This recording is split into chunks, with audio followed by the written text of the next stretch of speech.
Somebody tell me when we are ready. Kidogo bado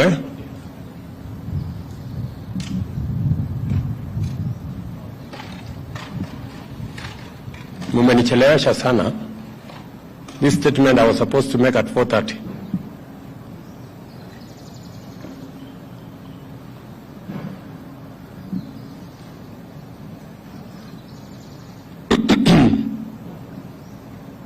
Thank you very much.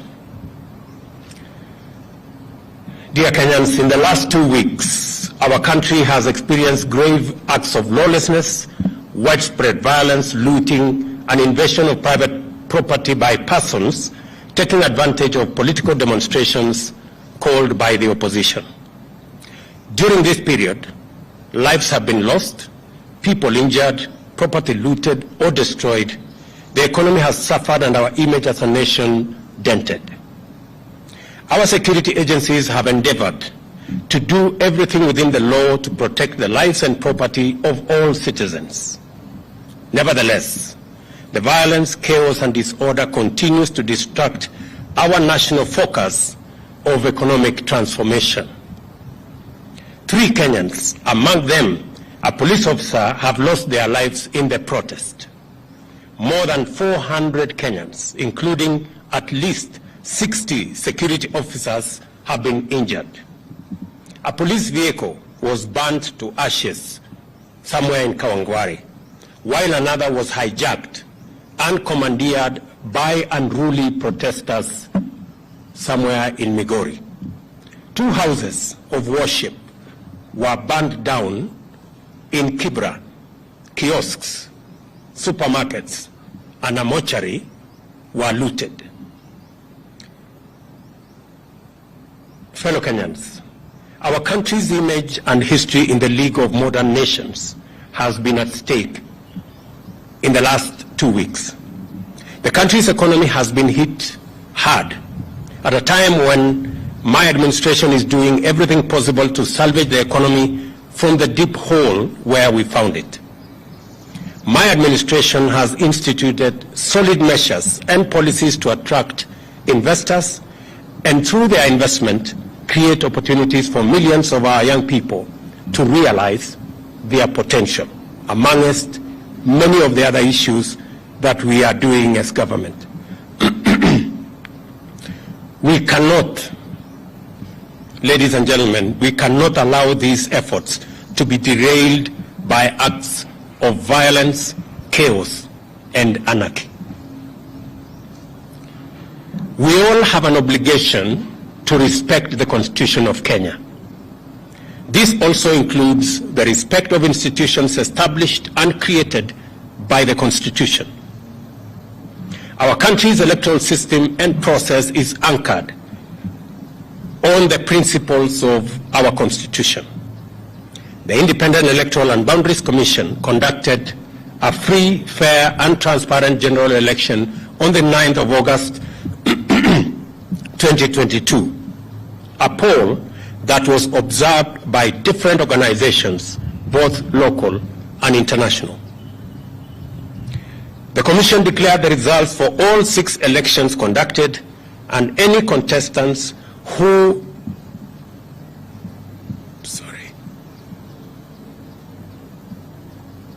were aggrieved by the outcome had an opportunity to present their grievances to the country's judicial system for arbitration.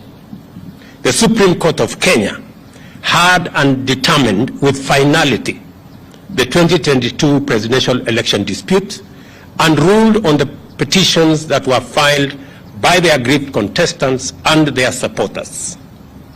Nevertheless, I have carefully listened to the issues raised by my friend, the Honorable Raila Odinga. In times like this, it is not about who is right or who is wrong. Like Winston Churchill said, I dare say, and I quote, "Courage is what it takes to stand up and speak, but it is also what it takes to sit down and listen."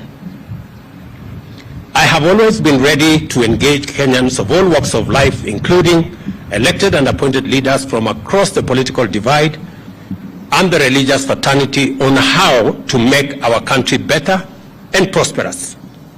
And in the last 6 months, I have talked to many religious leaders. I have talked to many elected leaders from across the political divide.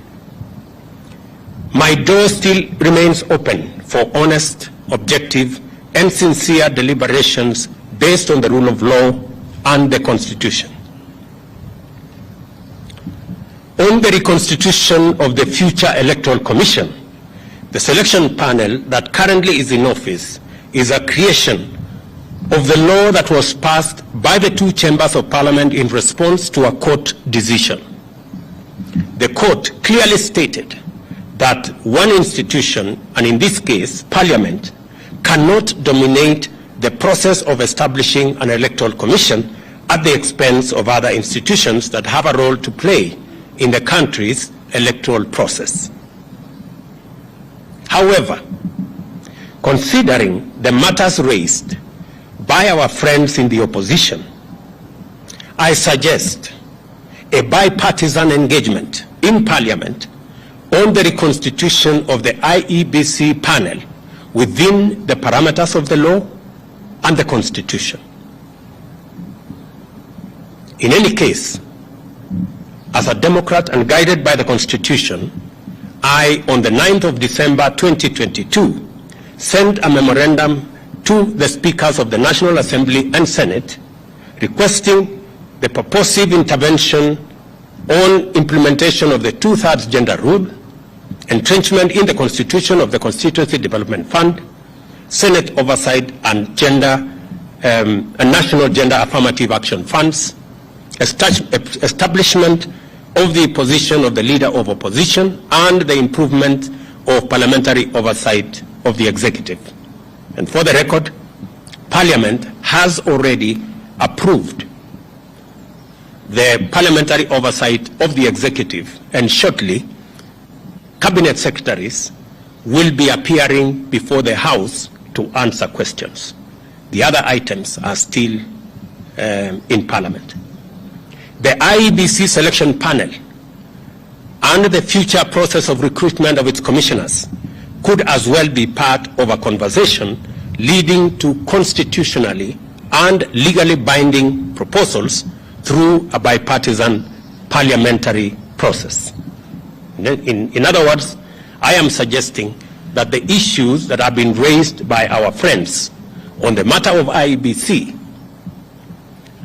my suggestion is that this matter can be handled in Parliament by a bipartisan parliamentary process so that we can agree on what it is they have an issue with, and we can adjust as is agreed and as necessary. And therefore, in these circumstances, and in view of the recent events that led to loss of life and destruction of property in the demonstrations that have occasioned in our country for the last 2 weeks, I urge my brother Raila Odinga and the opposition to call off the demonstrations and to give this bipartisan approach a chance for us to take the country forward. Meanwhile, I call on all Kenyans to remain peaceful and law-abiding, and I assure them that the government of Kenya will continue with its sacred duty of protecting their lives and their property, including their businesses. Thank you very much.